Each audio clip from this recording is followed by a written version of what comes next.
എല്ലാം വളരെ വിനീതമായ നമസ്കാരം. ഇന്ന് അതിഗംഭീരമായിട്ട് നമ്മുടെ ഇലക്ഷൻ പ്രൊസീഡിങ്സ് കഴിഞ്ഞു. അതിൽ ഇലക്ഷൻ്റെ റിട്ടേണിംഗ് ഓഫീസറാണ് അഡ്വക്കേറ്റ് മനോജ് കുമാർ.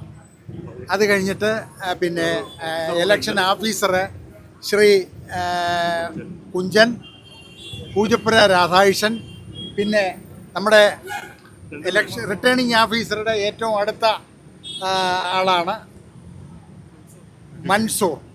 അതേ ഉണ്ട്. അപ്പോൾ ഇനി വളരെ വിശദമായിട്ട് നമ്മുടെ ആദ്യം റിട്ടേണിംഗ് ഓഫീസർ ഇതിനെക്കുറിച്ച് കാര്യങ്ങൾ പറയും. നിങ്ങൾ ചോദിക്കാനുള്ളത് ചോദിക്കാം. ഓക്കെ. നമ്മൾ ഫൈനലായിട്ട് election candidate list, final list പുറപ്പെടുവിക്കുകയാണ്. വിഡ്രോവൽ ചെയ്യാനുള്ള ഇതൊക്കെ അക്സെപ്റ്റ് ചെയ്തിട്ട് ബാക്കിയുള്ള ഫൈനൽ ലിസ്റ്റാണ് ഇപ്പോൾ പറയുന്നത്. പ്രസിഡന്റ് സ്ഥാനാർത്ഥിക്ക് 2 പേരാണുള്ളത്, Devan and Shweta Menon. Vice president സ്ഥാനത്തേക്ക് 3 പേരുണ്ട്, ജയൻ ചേർത്തല, ലക്ഷ്മി പ്രിയ ആൻഡ് നാസർ ലത്തീഫ്. യെസ്, 3 പേരുണ്ട്. ജനറൽ സെക്രട്ടറി സ്ഥാനത്തേക്ക് 2 പേരാണ്, രവീന്ദ്രൻ ആൻഡ് കുക്കു പരമേശ്വരൻ. അതെ. ജോയിന്റ് സെക്രട്ടറി സ്ഥാനത്തേക്ക് അൻസിബ ഹസന്റെ നോമിനേഷൻ മാത്രമേ ഉള്ളൂ. ഒരേ ഒരാളിന്റെ നോമിനേഷൻ മാത്രമേ ഉള്ളൂ, അത് അൻസിബ ഹസനാണ്. ട്രഷറർ സ്ഥാനത്തേക്ക് 2 പേരാണുള്ളത്, അനൂപ് ചന്ദ്രനും Unni Sivapal. Executive committee lady reservation, അതിലേക്ക് 5 പേരാണുള്ളത്, Neena Kurup, Sajitha Betty, Sarayu Mohan, Asha Aravind, Anjali Nair. Executive committee general സീറ്റിലേക്ക് 8 പേരുണ്ട്. അവരുടെ പേരുകൾ കൈലാഷ്, സിജോയ് വർഗീസ്, റോണി ഡേവിഡ് രാജ്, ടിനി ടോം, സന്തോഷ് കിഴാറ്റൂർ, വിനു മോഹൻ, നന്ദു പൊതുവാൾ ആൻഡ് ജോയ് മാത്യു. ഇതാണ് നമ്മുടെ ഫൈനൽ ലിസ്റ്റ്. അതിൽ ഈ നമ്മുടെ എക്സിക്യൂട്ടീവ് കമ്മിറ്റിയിൽ 4 പേര് റിസർവേഷനാണ്, അത് 5 പേരുണ്ട്. പിന്നെ ആണുങ്ങളുടെ ജനറലിൽ 7 പേര് ആണ് വേണ്ടത്, 8 പേരുണ്ട്. അപ്പോൾ അവിടെ ഇലക്ഷനുണ്ട്. ഇലക്ഷൻ ഇല്ലാത്ത ഒരേ ഒരു പ്ലേസ് എന്ന് പറയുന്നത് ജോയിൻ്റ് സെക്രട്ടറി. അത് ഓക്കെ ആണല്ലോ. ഇനി എന്തെങ്കിലും ഇതുണ്ടോ? ഈ 15-ാം തീയതി അതിൻ്റെ ഒരു പ്രോസസ്സ് എങ്ങനെയായിരിക്കും കാര്യങ്ങളൊക്കെ? 15-ാം തീയതി നമ്മുടെ ഇവിടെ വെച്ച് മാരിയറ്റ് അവിടെ വെച്ചിട്ടാണ് അല്ലേ? 15-ാം തീയതി ലുലു മാരിയറ്റിൽ വെച്ച് രാവിലെ 11 തൊട്ട് 1 മണി വരെ ഇലക്ഷൻ നടക്കുന്നതാണ്. സീക്രട്ട് ബാലറ്റ് വെച്ചിട്ടാണ് ഇലക്ഷൻ നടക്കുന്നത്. അതിൻ്റെ കൗണ്ടിങ് ഇലക്ഷൻ കഴിഞ്ഞ് ഉടനെ തന്നെ 1 മണിക്ക് ശേഷം തന്നെ കൗണ്ടിങ് ഉണ്ടാവും. വൈകുന്നേരം 4 മണിക്ക് ശേഷം ഇലക്ഷൻ പ്രഖ്യാപനം ഉണ്ടാവും, റിസൾട്ട് പ്രഖ്യാപിക്കും. വനിതാ സംവരണത്തിന് 4 പേർക്ക് 5 പേരായിട്ടുണ്ട്. കാരണം നമ്മുടെ ബൈല അനുസരിച്ചിട്ട് 4 പേര് നിർബന്ധമായിട്ടുണ്ടാവണമെന്നാണ്. മൊത്തം 11 കമ്മിറ്റി മെമ്പേഴ്സാണ്. ഈ 11 കമ്മിറ്റി മെമ്പേഴ്സിൽ 4 പേര് സ്ത്രീകളായിരിക്കണം, അത് മസ്റ്റായിട്ട്.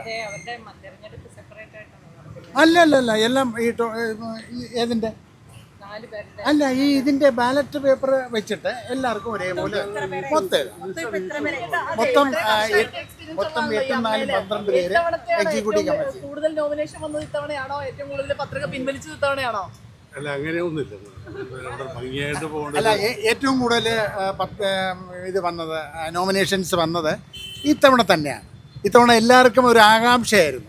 കാരണം ഏറ്റവും പ്രധാനം എന്ന് പറഞ്ഞാൽ നമ്മുടെ എല്ലാമാണ് ശ്രീ മോഹൻലാലും ശ്രീ മമ്മൂട്ടിയും ശ്രീ സുരേഷ് ഗോപിയും ശ്രീ കബി ഗണേഷ് കുമാറും ശ്രീ പിന്നെ ജയറാം, അങ്ങനെ തുടങ്ങി എല്ലാവരും നമ്മുടെ പ്രധാനപ്പെട്ടവരാണ്. ഇപ്പോഴും മാത്രമാണ് ഒരു ഇലക്ഷനായിട്ട് വന്നത്. അപ്പോൾ അതിൽ കൂടുതലും പെണ്ണുങ്ങളാണ് ഇപ്പം ആക്ച്വലി അവരുടെ ഇതായിട്ട് വന്നിരിക്കുന്നത്. അവർ വരണം എന്നുള്ളൊരു ആഗ്രഹം. അവർ വരണമെന്ന് പറഞ്ഞിരുന്നാൽ അത് ഇനി ബാക്കിയുള്ള മെമ്പേഴ്സ് എല്ലാവരും കൂടെ എങ്ങനെയാണ് ഏതാണെന്നുള്ളത് ചെയ്യും. അതാണ് കാര്യം. അവർ സ്ത്രീകളെന്ന് പറയുന്നത് പ്രധാനപ്പെട്ട ആളുകൾ തന്നെയാണ്. അതാണ് അവർക്ക് വേണ്ടി സംവരണവും അതുപോലുള്ള കാര്യങ്ങളൊക്കെ ചെയ്തിരിക്കുന്നത്. അല്ലേ സാർ? മൊത്തം എത്ര വോട്ടർമാരാണ്? മൊത്തം 507 പേരുണ്ട് ടോട്ടൽ. 507 ലൈഫ് മെമ്പേഴ്സാണ്. ലൈഫ് മെമ്പേഴ്സും ഓണററി മെമ്പേഴ്സും ഉണ്ട്. ഈ 2 കൂട്ടർക്കും വോട്ടിംഗ് പവറുണ്ട്. ബാക്കി ഇലക്ഷന് നിൽക്കുന്നത് എന്ന് പറയുന്നത് life members, only life members, അത് മാത്രമേ ഉള്ളൂ. ഏതിലെ ജോയിന്റ് സെക്രട്ടറി സ്ഥാനത്ത് വരുന്നത് ആണ്. ആദ്യമായിട്ട് മാത്രമല്ല ഇങ്ങനെ ഒരു ഇലക്ഷനും വന്നിട്ടില്ല. ആകെപ്പാടെ ഒരേ ഒരാൾ അല്ലേ സാർ? ഒരേ 13 പേര് അതിൽ മത്സരിക്കാനുണ്ടായിരുന്നു. ആ 13 പേരിൽ ഒരാളാണ് ഇപ്പോഴ് വന്നത്. അപ്പം ലേഡീസിൻ്റെ ആ വെയിറ്റ് കണ്ടില്ലേ, അതാണ്. ഒരുപാട് പേരുണ്ട്, വളരെ പേരുണ്ട്. അതിപ്പോൾ നോക്കി പറയാം, അതെല്ലാം പിന്നെ നോക്കിയിട്ട് കാര്യമില്ല. Ultra modern kitchen devices. ഒരു കിച്ചണിൽ വേണ്ട എല്ലാ ലേറ്റസ്റ്റ് ബ്രാൻഡുകളും ഇവിടെയുണ്ട്. ലോകോത്തര ബ്രാൻഡുകൾ, original products, wide range. MyG future. പൂവ് പോലൊരു പുട്ടുണ്ടേ അജ്മിയുടെ പുട്ടും. വിളമ്പാം നല്ല വിശേഷം. അജ്മി സ്റ്റീം മെയ്ഡ് പുട്ടുപൊടി.